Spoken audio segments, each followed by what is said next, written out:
Thank you. The recording very much. Thank you for being here tonight. And indeed, we want to talk about storytelling. Storytelling for your speeches here in Toastmasters, especially those stories that are prepared. Storytelling, to be even more concrete, for the beginning of your speech, for the middle of your speech, and obviously for the end of your speech as well. And this raises this one important question. Why, Oliver? Why should we even care about those pesky little stories?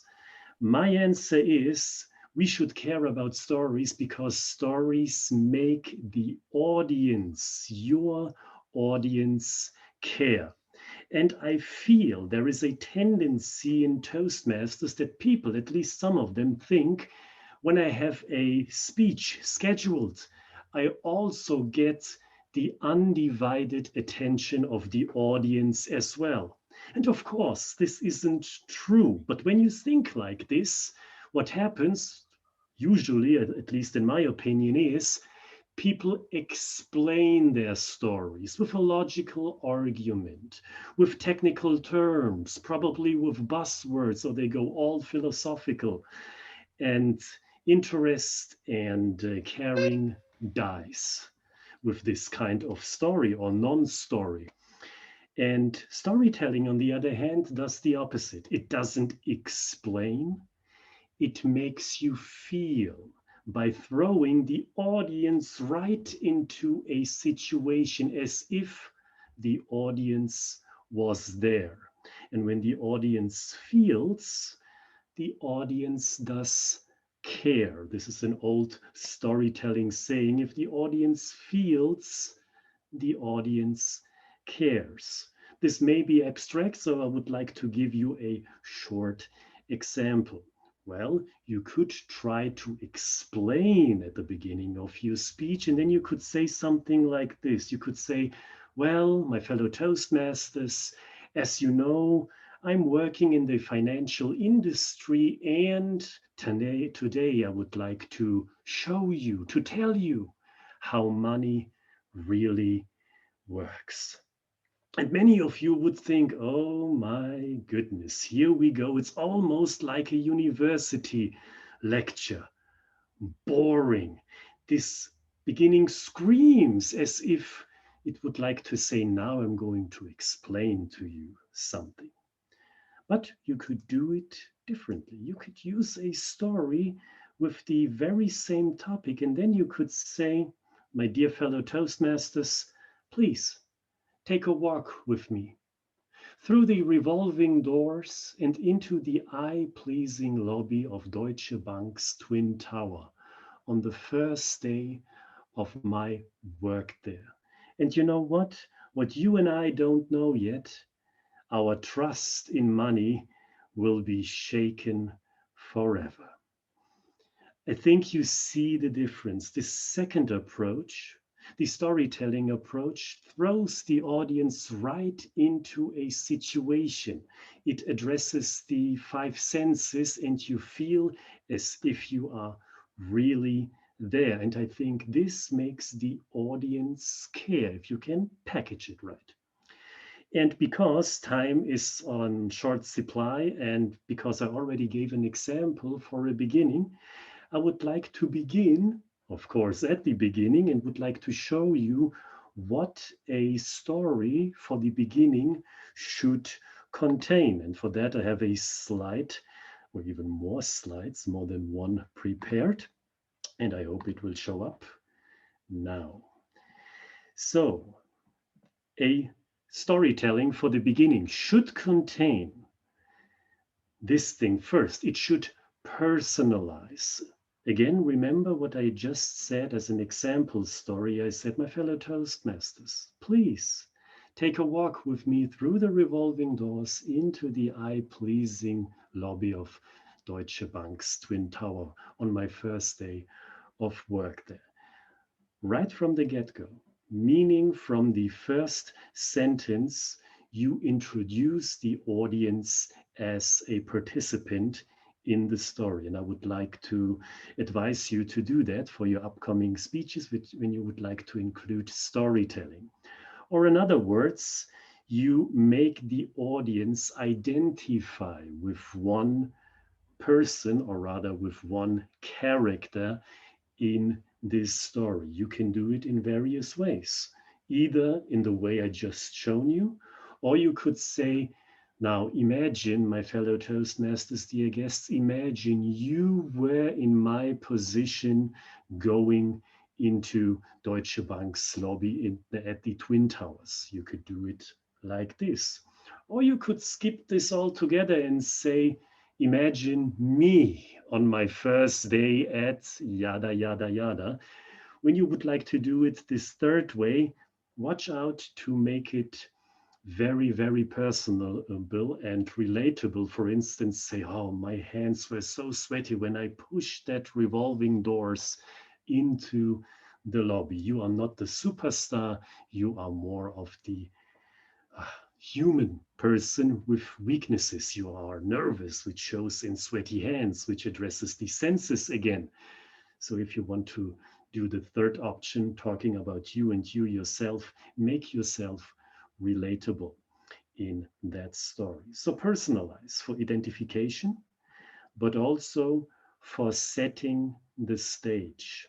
Yesterday, I was watching the beginning of Christopher Nolan's movie Dunkirk, and I couldn't connect. I couldn't identify at all because the stage setting wasn't there. It was all over the place, from the beach to the skies to the seas. And I'm like, what the heck am I supposed to do right here? So make sure that the first sentence is not only identifying the people, the audience within the story, but also setting the stage. And this is, I believe, in this example that I just gave, present, because it is very clear that we are talking about the person who is having his first day at Deutsche Bank, and he is entering this rather famous building in Frankfurt am Main. So the stage is set precisely. Think about that. You can do this stage setting as a statement, as I just did, or if you want to be more creative, you can do it in form of a question. Let's start with another story to show you this question part. You could say, for the very first sentence of your speech, for the very first sentence of your story, do you know what I do in my home office once I lay down my phone after the very last phone call of that day?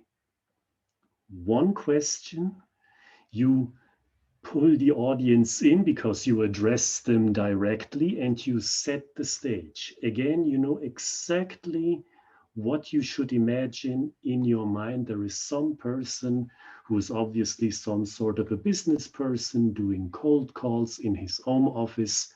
The image in your head is crystal clear.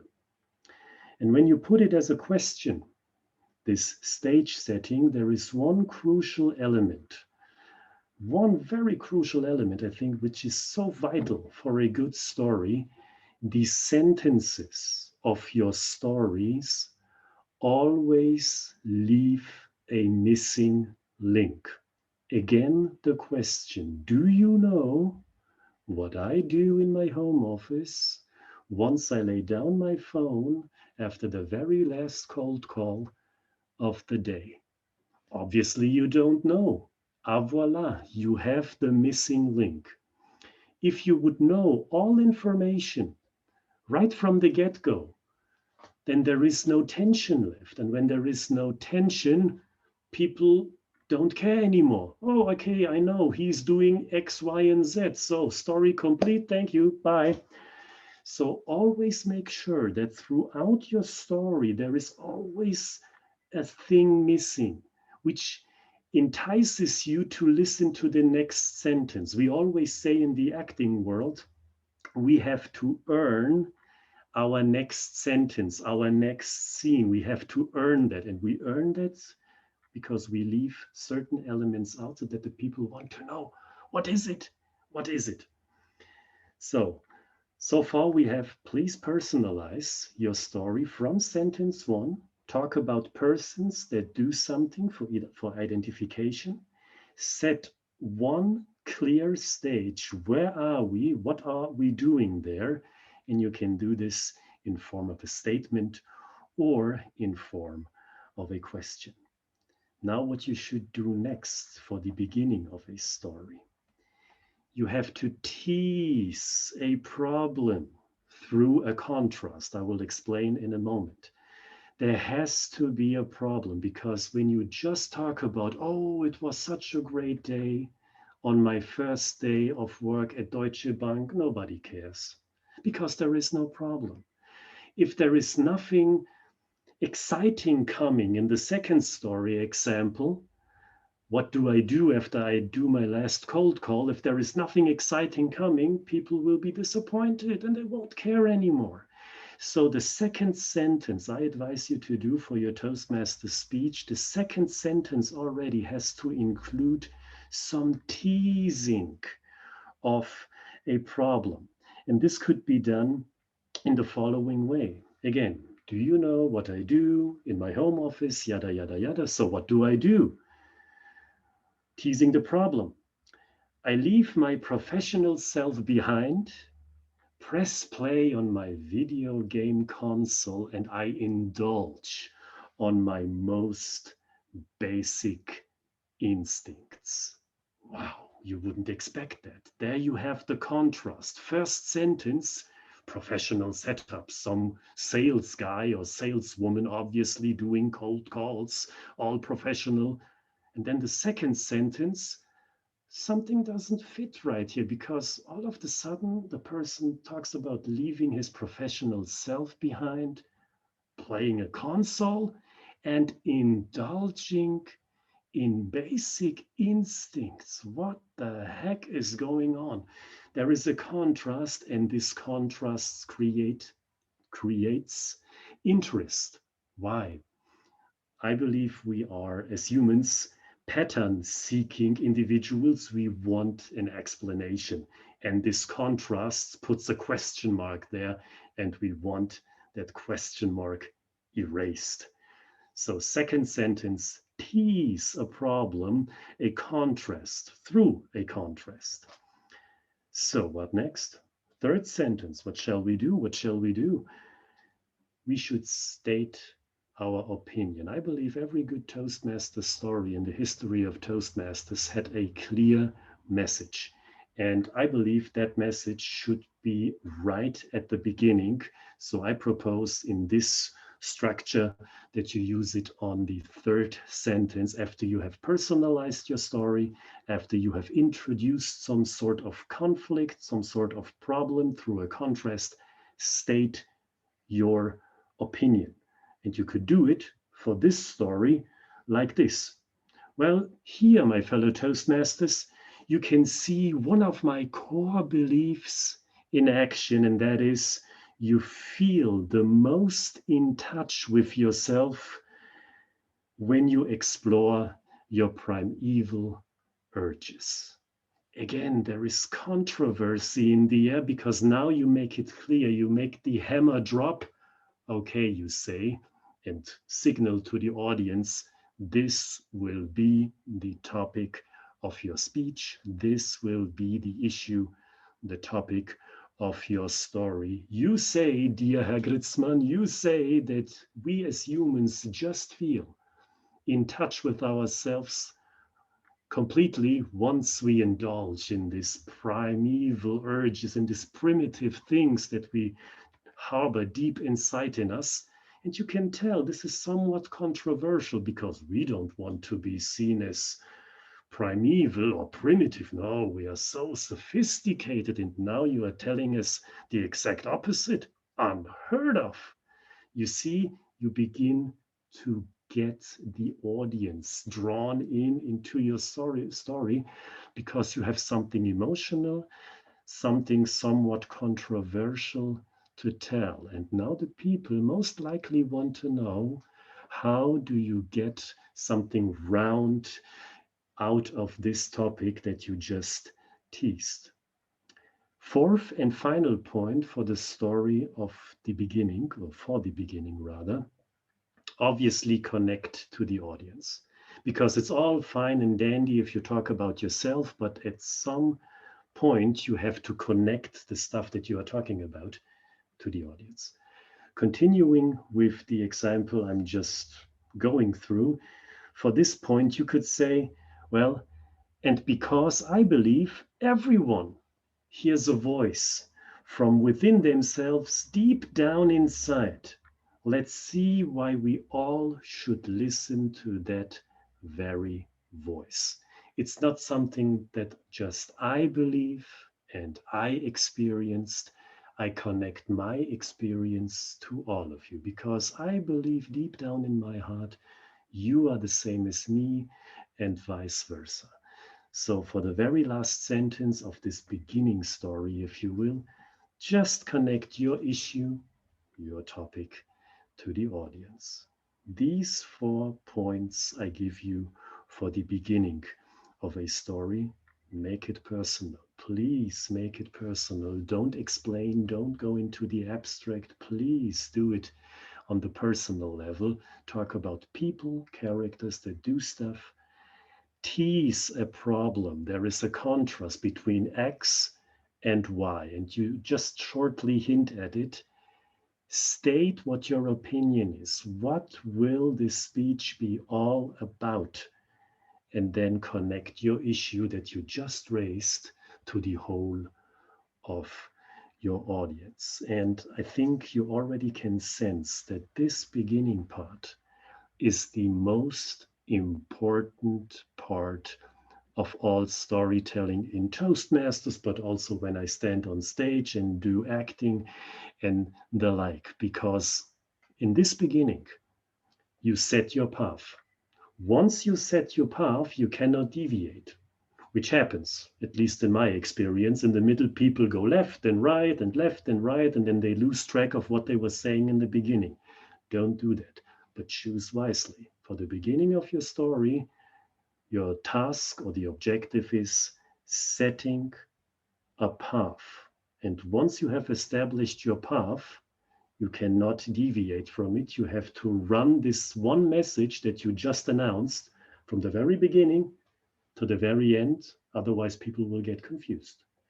So that's why I will give you the opportunity, some of you at least, to present their beginning of a story. We have 2 or 3 people who have prepared something. I would like to do this at the end of my presentation, and I do it very carefully because I believe that the middle part is also of utmost importance. And so I would like to jump to the middle part of the story and then to the end. And then we go back to the beginning and see what we can do to make that beginning very, very crisp and concise.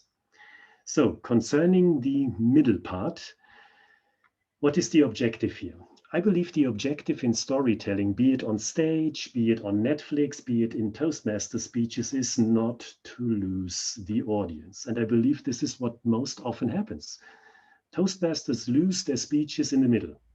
And I believe the most common thing or reason why Toastmasters lose their speeches in the middle is because the problem isn't big enough.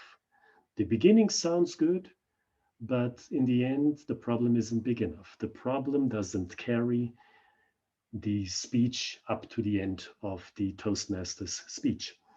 So when you're writing your stories, you can check for yourself, is the problem that I established at the beginning big enough to fill the whole 7 minutes or whatever minutes you have for your Toastmasters speech or not? So when you're talking about the middle, I would propose that you're not only teasing the problem, as in the beginning, step into the problem. Now you have to show the audience what is the problem exactly. Not just teasing with 1 or 2 sentences. Now you tell in detail why there is a problem. And in that step, you can do one clever thing. I believe you can introduce a new character. Now you're not only talking about yourself, as I did with Do You Know What I Do in my home office? Oh, I indulge in my primeval urges. Okay, that's me. Fine. Okay. But now you can expand the issue, the problem, to a new character, which is quite clever, in my opinion, because you show social proof. You could say, Ollie, you are crazy, and that's why you are doing what you're doing. But when I expand it to other people, they say, well, maybe there is something to it. Maybe there is something to it. I should listen. And as another benefit, you keep the story fresh. It's not always me, me, me, me, me, me, me. It's, oh, here is something to see as well. You keep the story fresh. So you may introduce a new character, and you can do this in the following way. You could say, well, we are talking about urges and primeval urges. You could say, well, I once had a study friend, my fellow Toastmasters. Her name was Melanie. And Melanie was so conformist that friends of mine never remembered her after they met her. She was a real, true 100% conformist. And you know what? She didn't like her character trait herself. I feel so disconnected from myself. She used to say to me once and twice and three times, many times she told me this. And one day I found out what that meant, being disconnected from myself. I found out inside her study books that I accidentally opened. Dot, dot, dot. So far, the story. And I think you can see what I'm doing here. I'm doing basically the exact same thing topic wise in the middle that I did in the beginning already. I don't stray to the left, I don't stray to the right. Rather, I stay on course. I introduce another character, another person, and this Melanie person is indeed a real person, a real friend of mine whom I met. And I tell about her in the same way. I'm just saying again, hey, you shouldn't be conformist. You should really see who you really are. And I even use the same or similar language. When you have listened closely, I said, oh, I feel so disconnected from myself. And this is reminiscent of what I said in the beginning. I had similar vocabulary, similar verbiage, and I advise you to do the same for your stories as well. I see many stories in Toastmasters and elsewhere where the vocabulary is so big. So many different words are being used, and this is tiresome. People lose interest because there is so much information going on. So my advice to you is have a very small amount of vocabulary that you reuse and reuse and reuse, so you make it very, very easy for people to understand. Even if they don't listen carefully or are distracted in some way, make it very easy. Use a very limited vocabulary. So again, step into the problem, make the story big, introduce a new character, and show the consequences. In this case, this is a real story of a real friend. Basically, what she did, what I found in her study books when I was studying in Frankfurt, I found her diary. And in her diary, she was a completely different person. She was angry, bitter, spiteful, vengeful. I read just a part of it, but that was enough. And now you can construct the story further to say, well, look what happens when you don't get in touch with your inner self. Look what happens when you don't give in, if you will, to your primeval urges from time to time. You become resentful because you feel for yourself. You become disconnected from your very own self. So not only introduce a character with the very same problem that you teased in the beginning, but show the negative consequences. Why is it bad when you're so uptight? Why is it bad when you are disconnected from yourself? Show the consequences in a real life example. What should you do else? If time permits, we only have 7 minutes in the usual, expand the problem. Talk about another character. So the third character, maybe he or she has something very similar, and you can even make the problem bigger. As I said here, new character and even more social proof. Oh, it's not only Oliver, it's not this Melanie person, it's also X, Y, and Z. Last thing for the middle, circle back to the audience. Always remember you are telling the story, you are telling your speech for the audience, not for your own amusement, but for the audience. And you can circle back in this example by saying, you know what? And let's listen now. Shh, be quiet. Listen now into yourself. Isn't there some part of us inside begging to be heard? See, I'm still staying on course. There is still the same topic. It's being intellectual versus primeval urges, the small voice within it. Now, within all of us, I stay on point. So these are the 3 points that I have for you for the middle of the story, where you expand the problem, you make it big. The bigger the story, the better, and you have enough ammunition, if you will, for all of the 7 minutes that you have at your disposal for a Toastmasters speech. And finally, and I know it is much in a little time frame, but we are almost done, and then it's your turn. Now we come to the end of your story, and this is a very easy thing to remember. And I think you know this thing because Martin Brown is among us and he is an advocate of this very technique. It's the bookend. We in acting use another phrase. We say first scene, last scene. If you want to tease an actor, you can say, first scene, last scene, huh? And most probably he or she will understand.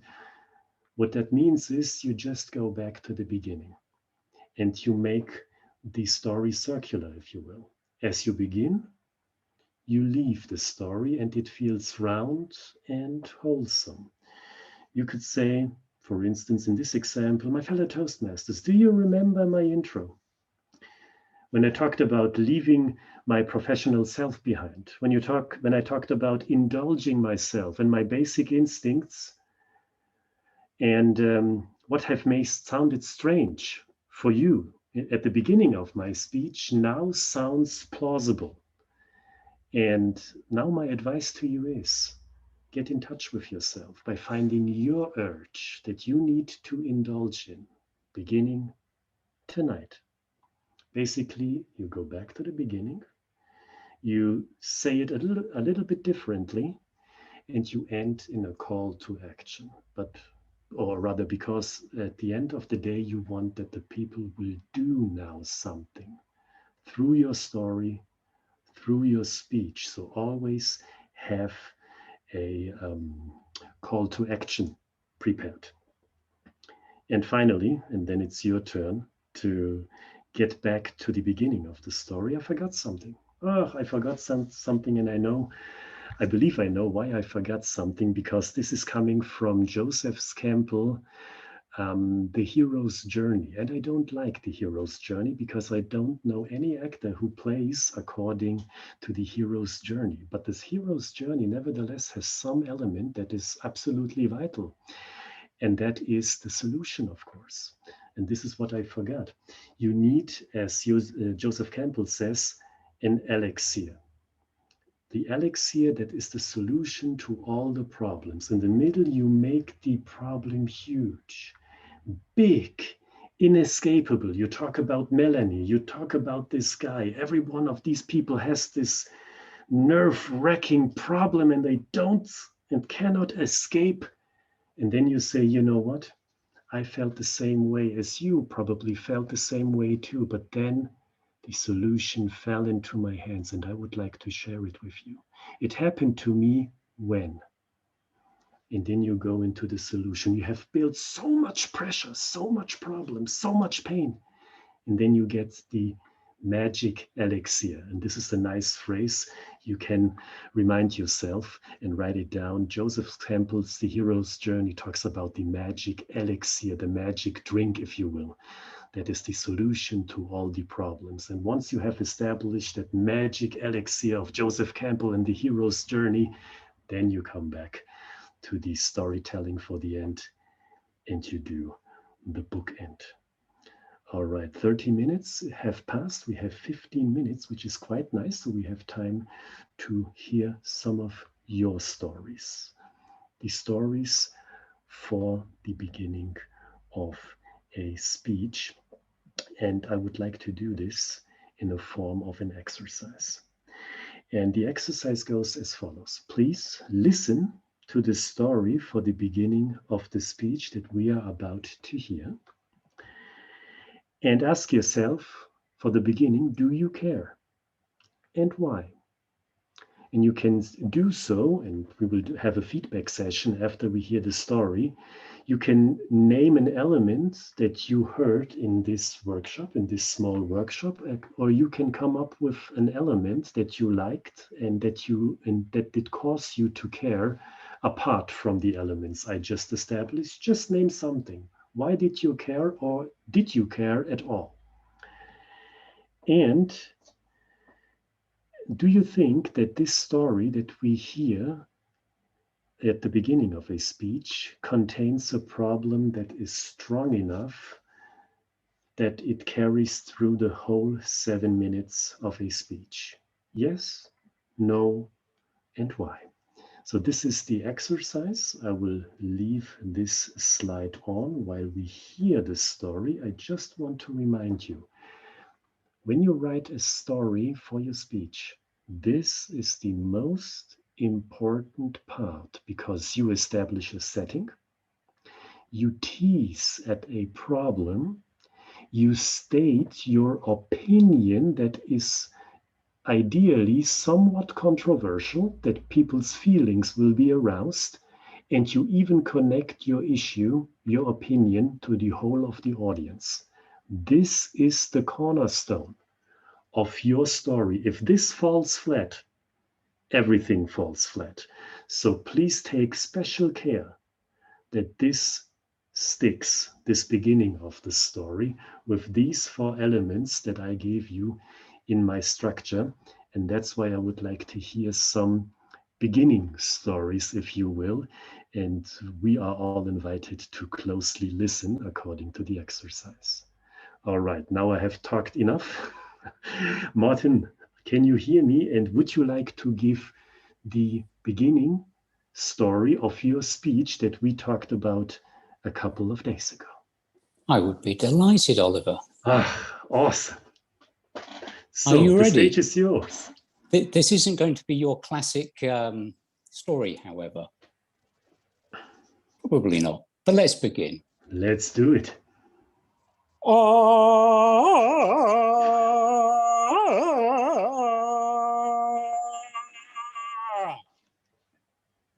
Tarzan's cry rang out across the deep, dark jungle.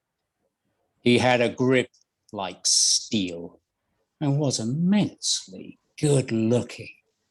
He was Lord of the Jungle. But wait, what was that? A voice? Oi, are you up there? Get down. It's time for dinner. The jungle would simply have to wait. After all, it was going to be fish and chips for dinner, my favorite. And so I swang down from the old apple tree in our garden. Madam Toastmaster of the evening and friends, that old apple tree, well, it was special. Not because it was so tall or round or rich in fruit. No, it was special because it taught me so many lessons for life. And I'd like to share one of those life lessons with you this evening. Done. Perfect. Martin, thank you, especially for the whoa at the very beginning. I love that. I love that. I was waiting for it. Not quite Johnny Weissmuller, however. But it worked. It worked. And this is what counts. Martin, thank you. And now the stage is open for the audience. What do you think? You see the exercise bullet points still on the slide. What do you think? Shoot, and I have some notes prepared as well and give my 2 cents too. Whoever goes first because I cannot see every screen.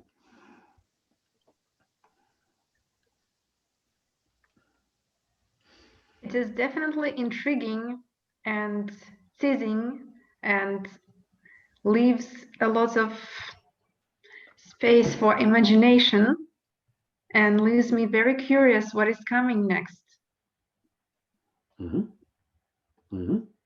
I think it is strong enough for the rest of the speech. It is definitely strong. Perfect. Thank you. Any other takers? Who wants to go next?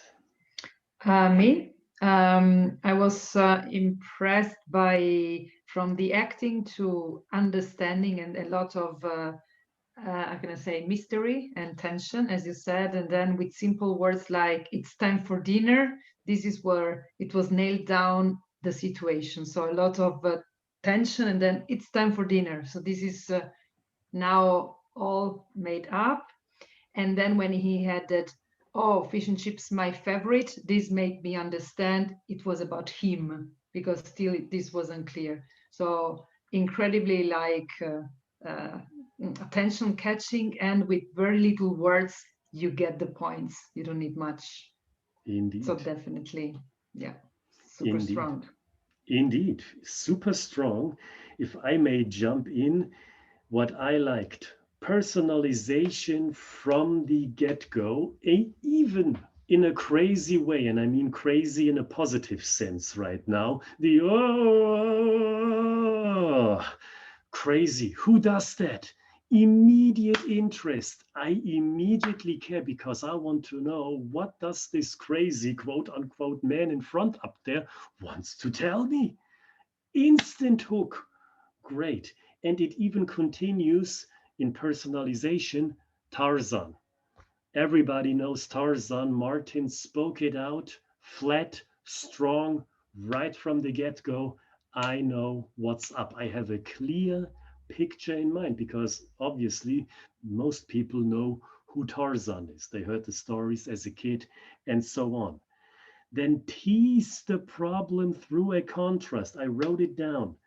Martin said, Tarzan, Lord of the Jungle. One hand of the contrast. Boy, are you up there? From Lord of the Jungle to boy. Said in a spiteful way, disrespectful. No lordship there. Awesome. I am hooked because now I can think to myself, okay, I think this was daydreaming in the first couple of sentences, and now reality hits. Boom, contrast. And then concerning setting the stage, the apple tree as a boy, because we heard the boy, apple tree swung down, go to dinner with his parents. Who doesn't understand this? This is a story for a 5-year-old, which is good because then it's easy and then we care because we don't have to think and we can feel. I think this is the strongest point in my book, what Martin did. It's so easy. He doesn't have to explain. He can make you feel by this very powerful imagery. And if you look at it, that's why I scrolled back to this, you can see so many elements of the structure that I gave you in his speech, and look how little words he used. Ah, awesome. Thank you, Martin, for that. But I want to give other people also the opportunity to say something if they have something else that we all missed up to now.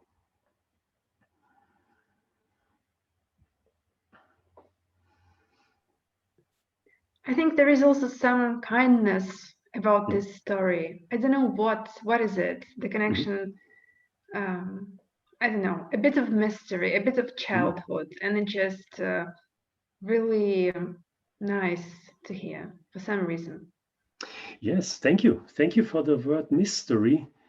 There is something missing, isn't it? Okay, Martin is Tarzan, but actually he's a little boy. And then he talks about, well, life lessons, but did he tell what life lessons he has for us in store? What does that mean? We have to stay put. We have to stay in the zone, so to speak. We have to keep listening. So he gets us and he makes us care, because now we want to know, man, Martin, what are your life lessons? Come on, I have pen ready, paper ready. I want to write it down. Awesome. Awesome. Thank you again for your feedback. And again, Martin, for your speech introduction. And because we have 5 minutes left, I would like to give another person the opportunity to present his speech beginning. And I hope I'm not asking too much if I ask Ranjit on the stage. Ranjit, are you ready for your story beginning that we talked about yesterday? I think it was. Yeah, I think I'm ready, Oliver. Awesome. Awesome. But here we go. The heavenly smell of spices reminded me of home. The rice and the shining red curry invited me in for a feast. My stomach purred like a cat in anticipation. I was 18 years old in the college canteen in the north of India. We were given cold stainless steel spoons and forks to eat with. I was hungry, but angry at the same time, as I did not know how to use a spoon and fork. Satisfying my hunger was so near, yet so far. Thank you, Ranjit. This is part of your district speech that's just concluded, not, but a couple of weeks and months ago. Oh, I have this speech in warm memory. Thank you. Thank you again for presenting us the beginning of your speech. And now again, the stage is open for everyone to chime in. You see the structure for the beginning. What did you see there? Did you care? And if so, why?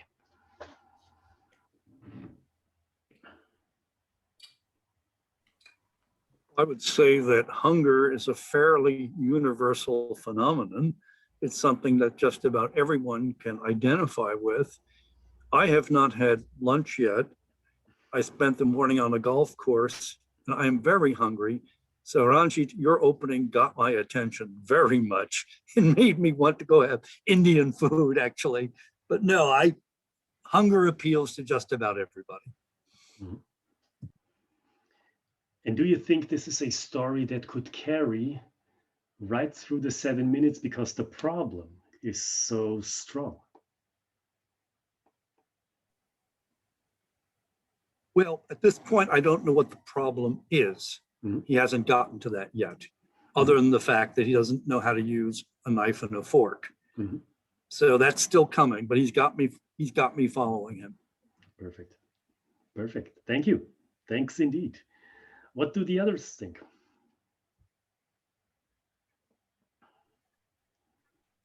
I think the language is rather sophisticated and picturesque. I don't know if it's in a positive way or maybe it's a bit complex. I cannot judge. I like the picturesque about that. I'm wondering what others think about the language. So what do the others think?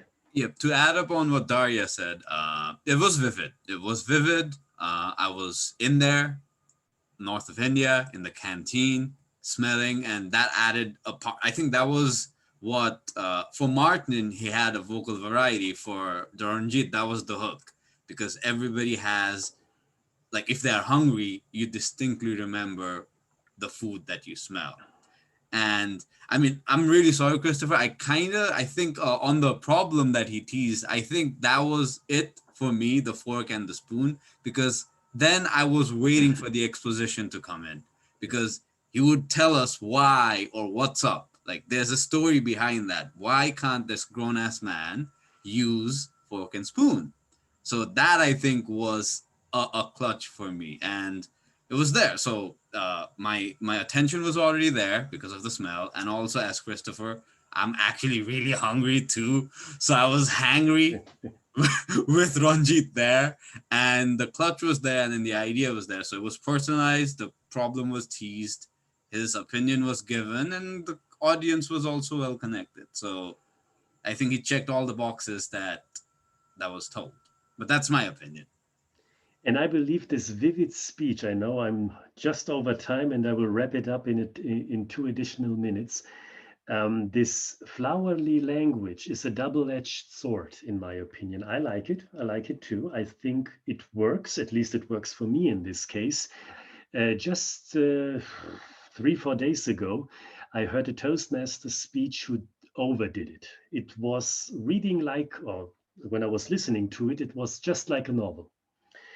A very cheesy novel, and that was too much for me. So you have to be careful about that, I believe. Don't overdo it. Concerning the structural points, Ranjit went straight for the I. He talked about himself, expressing the I did, yada, yada, yada. He got to the senses, the heavenly smell of spices. Mwah. Awesome. He talked about the stomach, so feeling inside of the body. Great. Awesome. And I had a clear picture in my mind. And then, boom, the contrast came. The college cantina in North India with its cold, stainless steel. No more heaven, folks, and no more spices. Here we go. Cold, stainless steel. So we have the contrast right from the get-go. And Ranjit had even 2 contrasts to even up the ante. As you said it, this man cannot use fork and spoon. Boom, contrast. College educated can't use fork and spoon. Second contrast, and as you said, now I was thinking to myself, now he will do the exposition. Now the story will be, what does that do to him? What pains he goes through from his colleagues in university, etc., or in college, because he cannot do that yet. This is the promise, as we say in acting, the promise, the problem, and the expectation is the promise of the story. So you see, Ranjit also used quite a few of these points in my structure in very few words. And I think most of us, he got hooked. Final question to you, and then I will wrap it up for sure. Has anyone else something to say about the structure and Ranjit's speech beginning, story beginning?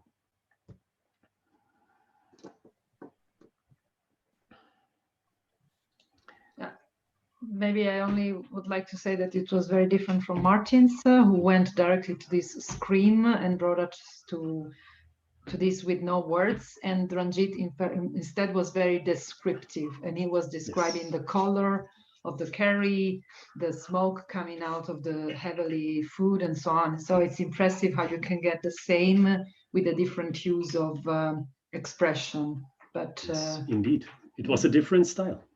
Yeah. It was a different style, and so you can see storytelling, being creative, is no hard science. There are various ways and there are no hard and universal rules. It's more flexible. So to wrap it up, thank you for your participation. And I know it was much. It was a very fast-paced workshop within 45 minutes plus a few more minutes. So if you want to have the slides, please, you can contact me. I will give you the email just in a moment. And if you even say, Oliver, you convinced me, I think at least you know one thing, maybe not much, but one thing, one single thing about storytelling. And I would like and appreciate your feedback. Then you can do so. I give you the opportunity to send in your story for your next speech, and I will give you a feedback in the next 7 or 10 days, whenever I can do so. And you can send your story or ask for the presentation here at my private email address. Don't forget the dot between my first and last name. And here you can send it. I will give you the presentation and or give you a feedback. And finally, if you are a German speaker and want to listen to some more storytelling and listen to my voice, if you can stand it, then I have a storytelling podcast in German concerning storytelling, but for business. It's called Des Hofnarren Xter Streich. If you just type in my name, you will find it as well. So if you are able to speak German and would like to see something, listen to something from the storytelling business context, feel free to join and listen to my podcast. And now I'm done and handing back to Ineke. Thank you, Oliver. And also thank you to your test speakers who were volunteering to have their own introductions being tested. You've made a good choice of test speakers. And also good to know that apparently in German you are the fool. Because my favorite quote from Shakespeare is actually, the more pity that the fool may not speak wisely, what the wise man does foolishly. So here at Toastmasters, we may speak wisely what other fools do. And with that, it concludes the main part of our evening, but we wouldn't be Toastmasters, we wouldn't be Prostmasters if we didn't have a feedback round hosted by our general evaluator, who tonight is none less than Ranjit Venkatesh. Ranjit. Thank you very much, Ineke. Let me pause the recording.